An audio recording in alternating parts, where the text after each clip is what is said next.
sahabat bahasa dan sastra, selamat datang kembali di Siniar Balai Bahasa Daerah Istimewa Yogyakarta bersama saya, Pinkan Justisya. Senang sekali bisa berjumpa lagi dengan teman-teman semuanya. Di sini kita akan berbincang tentang hal-hal menarik seputar bahasa, sastra, dan pendidikan. Khususnya bagaimana kita bisa menjaga warisan budaya di tengah era digital. Di episode kali ini, kita akan membahas tema yang sangat menarik, yaitu rahasia kamus bahasa Jawa yang relevan untuk generasi muda. Kita akan mengupas tuntas dari sumbernya langsung, bagaimana sebuah kamus disusun agar tidak terasa asing, justru relevan dan mudah diakses oleh generasi muda. Untuk berbincang lebih lanjut, telah hadir bersama kita perwakilan dari KKLP Perkamusan Balai Bahasa Daerah Istimewa Yogyakarta. Selamat datang Ibu Aning. Selamat datang Mbak Pinkan. Terima kasih sudah hadir. Bagaimana kabarnya? Alhamdulillah baik Mbak. Alhamdulillah. Terima kasih. Senang sekali bisa berbincang dengan Ibu hari ini. Sebelum masuk ke topik utama, bolehkah memperkenalkan diri terlebih dahulu secara singkat kepada sahabat bahasa? Ya, baik. Terima kasih Mbak Pinkan.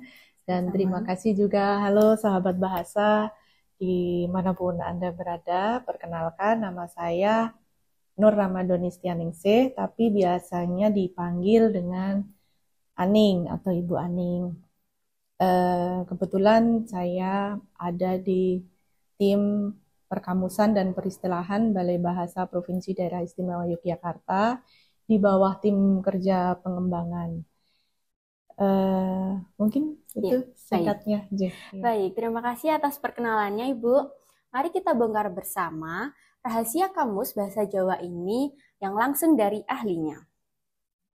Mungkin banyak ya teman-teman dari generasi muda yang menganggap kamus itu sesuatu hal yang cukup kaku. Pertanyaan pertama nih Bu, bagaimana KKLP Perkamusan dapat memastikan kamus bahasa Jawa yang disusun itu mudah untuk diakses, tidak terasa asing, dan tetap relevan dengan berkomunikasi generasi muda saat ini? Ya.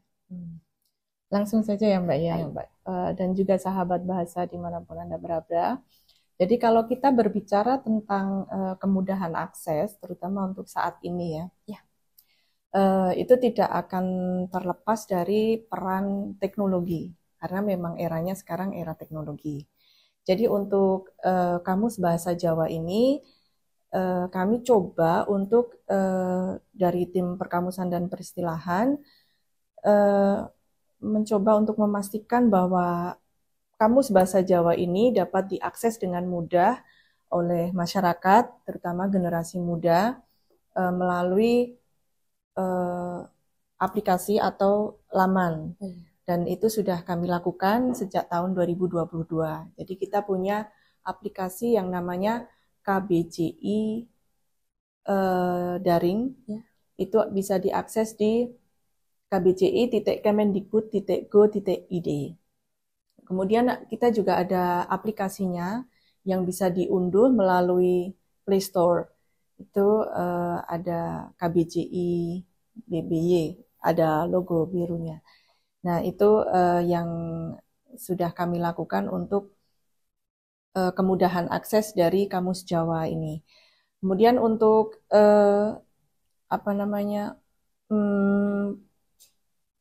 kemudahan lainnya itu kita juga menampilkan dalam kamus itu, kita berikan label ragam bahasanya.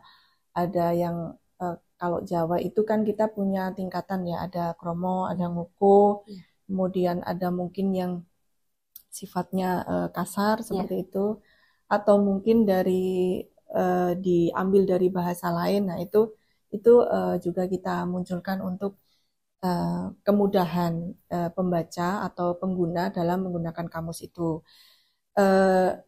Di samping itu juga sebenarnya idealnya sebuah kamus itu, apalagi kamus daerah bahasa Jawa, bahasa daerah itu kita perlu memunculkan juga contoh-contoh kalimatnya, penggunaannya, karena dalam kamus bahasa Jawa ini kan terutama anak-anak sekarang ini agak sulit ya membedakan bagaimana kromonya, karena kromo itu kromo yang untuk orang lain dengan apa yang harus kita ucapkan kan berbeda.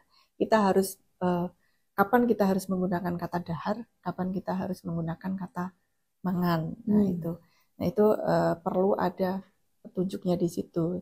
Dengan contoh kalimat mungkin itu akan lebih memudahkan pengguna dalam menggunakan kamus ini, begitu Mbak. Wah, menarik sekali ya Bu.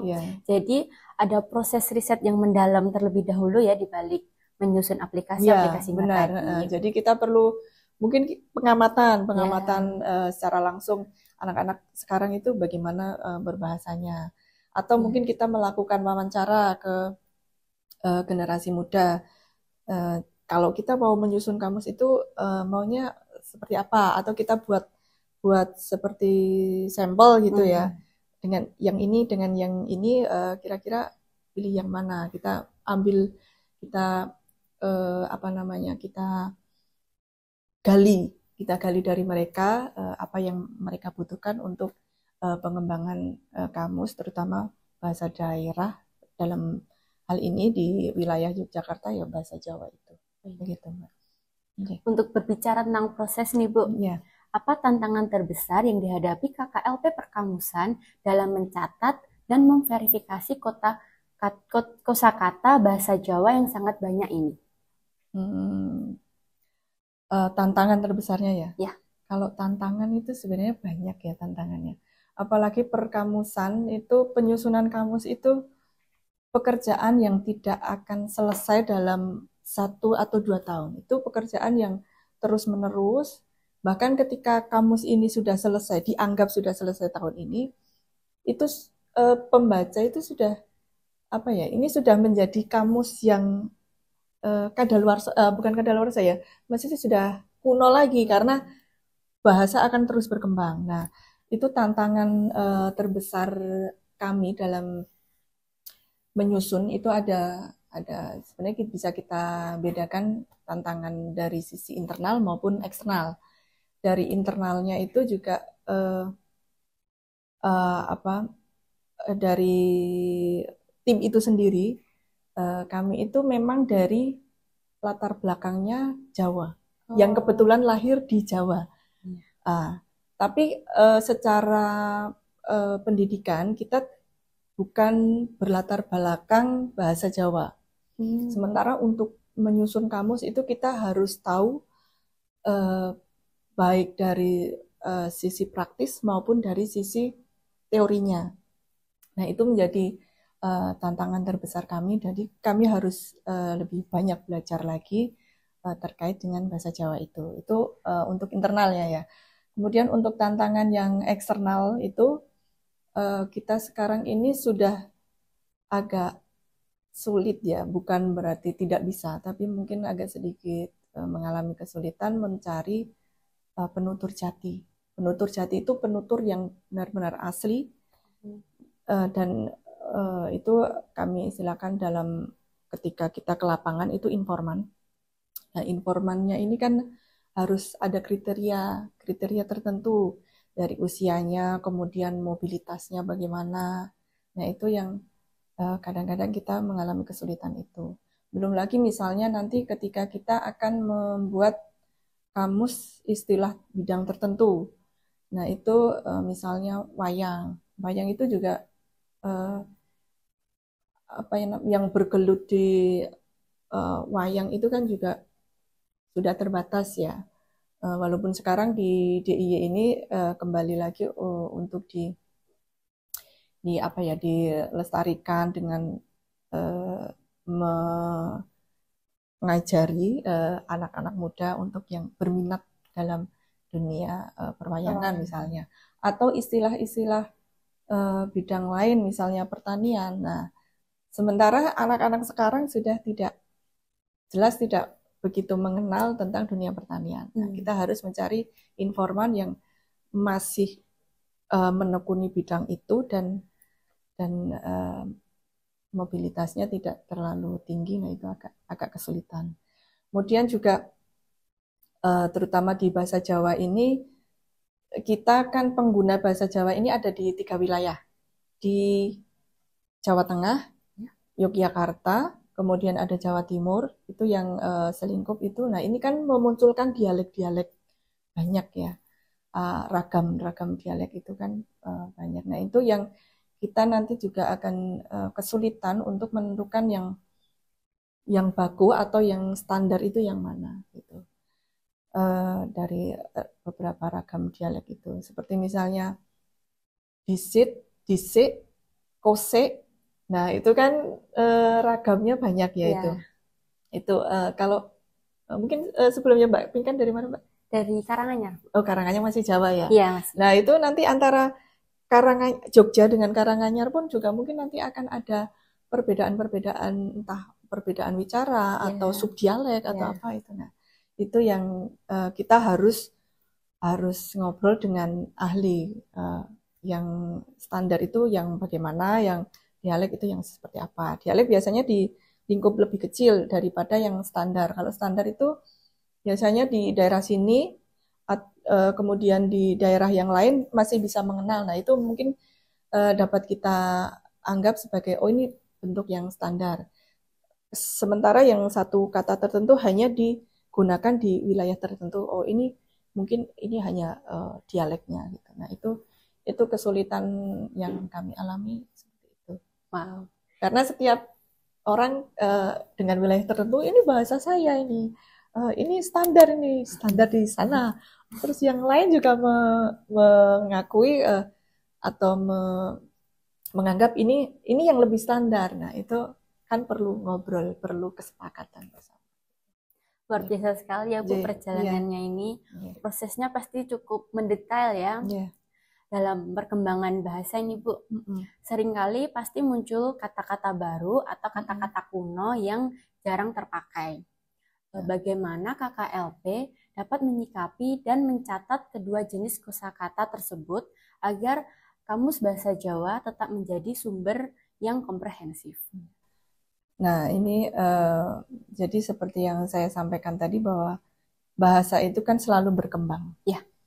Selalu berkembang dan pasti kita akan menerima atau mendengar kosakata-kosakata baru yang muncul, terutama kalau dalam bahasa Jawa ini kosakata-kosakata yang dalam konteks penggunaan bahasa Jawa muncul istilah baru, terutama dalam teknologi ya. Karena memang eranya sekarang itu era digital, era teknologi, jadi kosakata-kosakata itu, istilah-istilah bidang teknologi itu pasti akan banyak muncul dalam konteks penggunaan bahasa Jawa, dan itu tidak bisa dihindari. Nah, kita tetap mencatat itu. Kita catat semua istilah itu, kita dokumentasikan, nanti kita diskusikan, karena bahasa Jawa ini juga punya aturan tersendiri. Karena di dalam bahasa Jawa itu kan ada aksara Jawa ya, Hono Coroko gitu. Nah, kosakata baru yang muncul ini, apakah nanti akan diserap ke dalam bahasa Jawa atau bagaimana? Nah, itu kita butuh diskusi dengan para ahli ya. Nah, itu kita catat. Kemudian untuk yang bagaimana dengan yang istilah-istilah kuno atau kosakata kuno, itu tetap kita munculkan dengan pelabelan-label tertentu, misalnya arkais atau bagaimana gitu. Itu tujuannya untuk apa? Jadi bahasa Jawa yang dianggap kuno itu tidak serta-merta dia menghilang. Suatu saat kita pasti akan membutuhkan itu terutama untuk biasanya kalau dalam bidang sastra atau seni itu ada istilah bosori nenggo ya, untuk kita nanti menyusun puisi atau apa gitu, itu pasti kita masih akan membutuhkan itu. Jadi tetap kita catat, kita beri label. Kemudian yang bahasa asing yang muncul, istilah-istilah baru itu juga kita nanti sesuaikan dengan kondisi dalam bahasa Jawa itu. Begitu, Mbak. Berarti hal ini tuh dapat memberikan pemahaman ya Bu, bahwa kamus itu adalah organisme yang terus-menerus berkembang, terus-menerus hidup. Jadi selain hal tadi yang telah Ibu sebutkan, menurut KKLP, apa dampak yang paling signifikan dari Kamus Bahasa Jawa terhadap pelestarian dan pemahaman budaya bagi generasi muda? Ya, Nah, ini berbicara dampak, kita tidak terlepas juga dengan kebermanfaatannya. Ya. Kita berharap bahwa Kamus Jawa itu bermanfaat yang akhirnya nanti akan berdampak luas di masyarakat. Nah, jadi kamus ini sebenarnya kan sebagai jembatan untuk pelestarian budaya. Jadi kamus tidak hanya sekedar menjelaskan arti atau padanan bahwa lungo itu padanannya pergi, tidak sebatas itu, tapi ada beberapa istilah-istilah tertentu yang itu mengandung filosofi tentang Jawa. Nah, itu dengan adanya kamus ini diharapkan nanti akan menyebarkan makna-makna filosofi yang ada dalam budaya Jawa itu kepada generasi muda atau generasi yang sekarang ini. Jadi mereka tidak meninggalkan budaya kita, tapi bisa mengambil manfaat dari filosofi yang ada dalam sebuah bahasa itu, terutama bahasa Jawa. Itu, Mbak. Jadi memang ada sebagai jembatan ya, jembatan untuk pelestarian budaya Jawa. Gitu. Baik, pembahasannya cukup mendalam ya teman-teman. Yang terakhir kita akan membicarakan mengenai masa depan, Ibu. Dengan perkembangan teknologi saat ini yang ada, apa rencana besar dari KKLP Perkamusan dalam mengembangkan fitur digital Kamus Bahasa Jawa agar alat ini tuh semakin menarik, interaktif, dan mudah digunakan oleh generasi yang mendatang? Ya. Apa ya, untuk masa depannya ya, pengembangannya itu sebenarnya cita-citanya banyak, Mbak. Cita-citanya itu setinggi langit pokoknya untuk bagaimana kamus ini dapat digunakan oleh masyarakat, terutama generasi muda. Itu ya kita sesuaikan dengan kebutuhan yang ada di masyarakat. Kalau dulu itu standar kamusnya itu kan rema, kemudian padanannya apa atau definisinya apa. Itu kalau dulu ya, Kak. Sekarang ini kan kita bisa mengembangkan ke banyak hal. Dengan penambahan fitur misalnya. Saat ini yang terutama di Kamus Bahasa Jawa Indonesia ini sudah ada fitur pelafalannya. Jadi bahasa Jawa itu seperti juga kamus-kamus yang lain, kamus-kamus bahasa asing yang lain ya,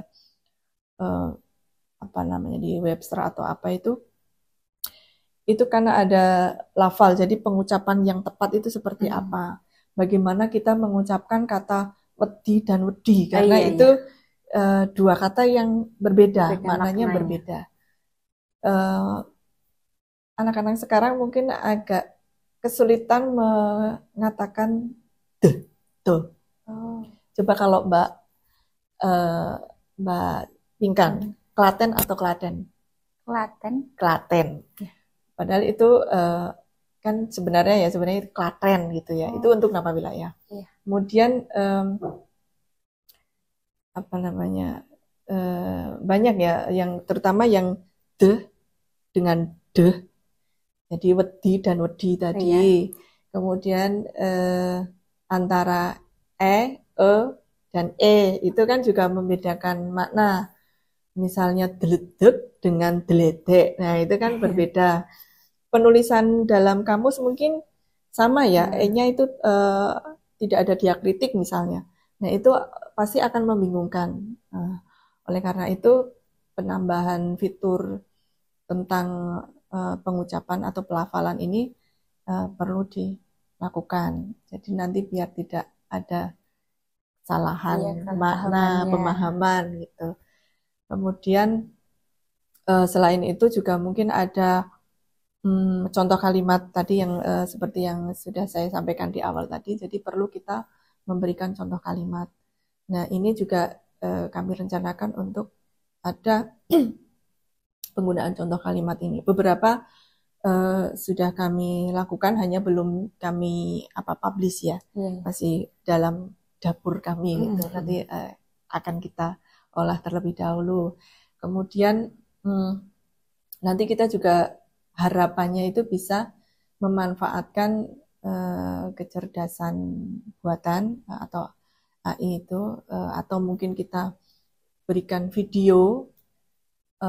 Jadi kami itu tahun kemarin kan membuat kamus bergambar tentang permainan tradisional. Nah, itu mungkin beberapa kosakata itu akan sulit untuk dipahami kalau tidak ada videonya. Nah, kita harapannya ke depan itu bisa memunculkan fitur video itu. Selain untuk yang fitur gambar sudah ada, foto itu sudah kami lakukan. Untuk yang video dan kalimat ini kita proses ya, karena itu kita butuh kesiapan medianya juga, penyimpanan dalam aplikasi itu mencukupi atau tidak, begitu Mbak. Ya. Baik, semoga nanti segera terwujud ya Bu. Ya, cita-citanya memang setinggi langit biar bisa dimanfaatkan bersama. Baik teman-teman, obrolan kita hari ini benar-benar membuka mata kita ya, bahwa di balik sebuah kamus pasti ada tim ahli yang bekerja keras. Nah, sebelum kita berpisah nih Bu, apa pesan dari perwakilan KKLP Perkamusan untuk generasi muda supaya tidak ragu dalam menjadikan Kamus Bahasa Jawa sebagai teman dalam mengeksplorasi budaya? Ya. Jadi pesannya, jangan ragu menggunakan bahasa Jawa, terutama untuk generasi yang memang hidup di Jawa, gitu ya. Karena bahasa Jawa itu punya banyak filosofi, banyak pelajaran yang bisa kita ambil dari beberapa kosakata yang ada itu, dan itu mencerminkan budaya-budaya Jawa yang mungkin sedikit mulai terkikis karena pengaruh dari budaya luar ya. Dan kamus ini semoga dapat memberikan sedikit pencerahan buat teman-teman sahabat bahasa generasi-generasi emas sekarang ini yang akan terus melestarikan budaya Jawa, terutama bahasa Jawa ya, dalam hal ini bahasa Jawa. Aja. Terima kasih banyak Ibu Aning dari KKLP Perkamusan atas waktu dan wawasan yang sangat berharga pada hari ini. Semoga apa yang sudah kita bahas bisa membuka pandangan generasi muda bahwa Kamus Bahasa Jawa adalah jembatan yang terbaik untuk menuju pemahaman budaya.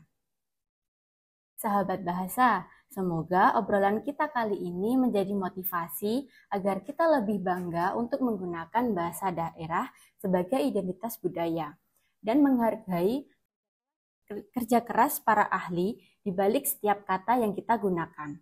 Saya, Pinkan Justisya, mohon pamit undur diri. Sampai jumpa di episode Siniar Balai Bahasa Daerah Istimewa Yogyakarta berikutnya dengan topik-topik yang tak kalah menarik. Salam literasi.